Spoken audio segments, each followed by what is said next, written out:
For generations, a cross-section of Canada has gathered here to watch world leaders, boxers, and of course musicians. But now Massey Hall is closed, encased by scaffolding, in the midst of an extraordinary renovation.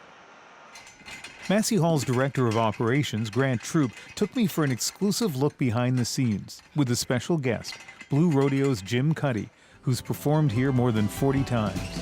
They met in a hurricane, standing near the shelter, out of the rain. Like many iconic Canadian performers, Cuddy speaks about this hall with reverence. One of the things that was nice about Massey Hall is it felt like you were being greeted when you walked in the door. You're coming down the middle, people were looking at each other from the balcony, see who got the best seats up front. Performers could certainly see everybody from the stage. So that level of intimacy, as well as the acoustics, those are the things that have to be preserved. Mm-hmm. How do you feel about right here, right now? Well, this is, this is a bit sickening, right? Because all the memories that people imbued in the wood and the upholstery, that's all gone.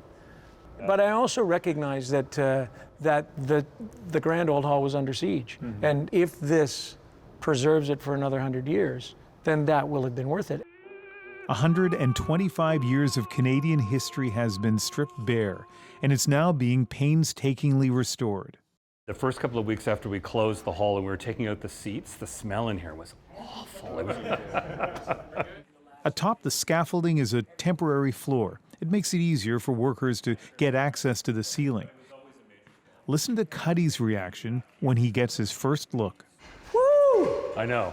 This is an eye-opener. Holy Christ! This is something else. This is incredible. All of this work is original 1894 work that demises the overall ceiling structure of the hall. And yeah, I mean, it's just an incredible experience to be up here and see the incredible detail and workmanship, much of which has been obscured for the last 50 years, because it's all been covered in this chicken wire.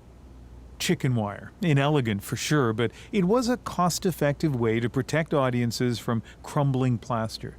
Like so much else in this building, the essence of what industrialist Hart Massey envisioned and what hundreds of workers created back in 1894 is being revealed and rebuilt.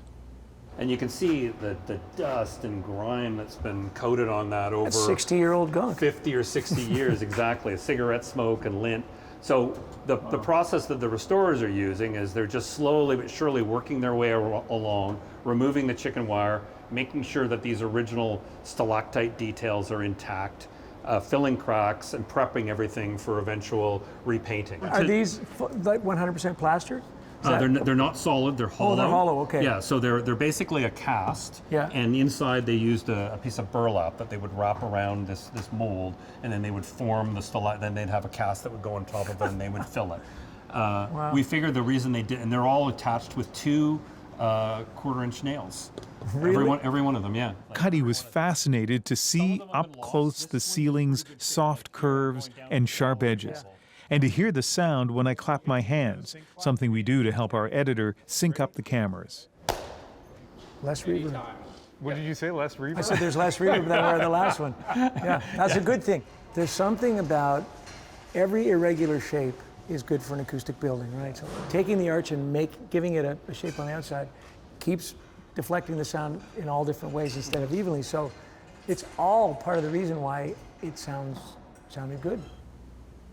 But the art of this refurbishing is not simply to recapture the hall's original sound, but also to make sure it will serve audiences in the next century. We're trying to reduce some of that echo effect or that slap back of sound when we push out all of this amplified sound now from these massive PAs that will be hanging about right there.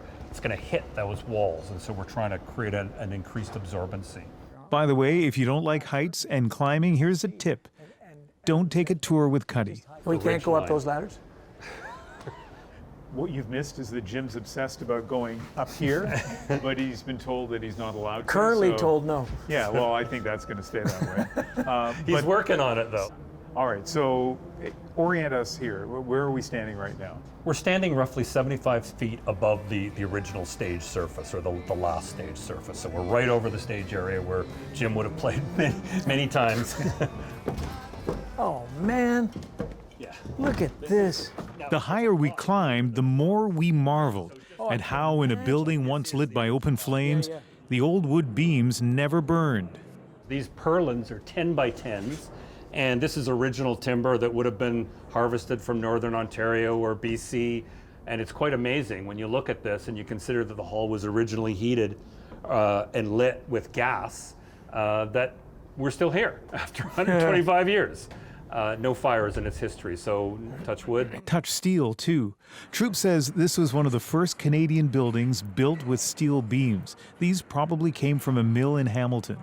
So sturdy they will remain here, left for some future renovation to uncover and maybe find this signature. For many of us, Massey Hall is about the music, a stage for great performers. But it's also a showcase for a different group of artists, highly skilled craftspeople and tradesmen whose names we may have forgotten, but whose work lives on. There's a marrying of aesthetic and artistic elements with the underlying structure that allowed them to create such an amazing volume of a room. And ultimately, the volume of the room is what creates the sound, and that's why Massey Hall is renowned the way it is. So there's a very interesting intersection between art and science here that's reflected in what we're seeing right now.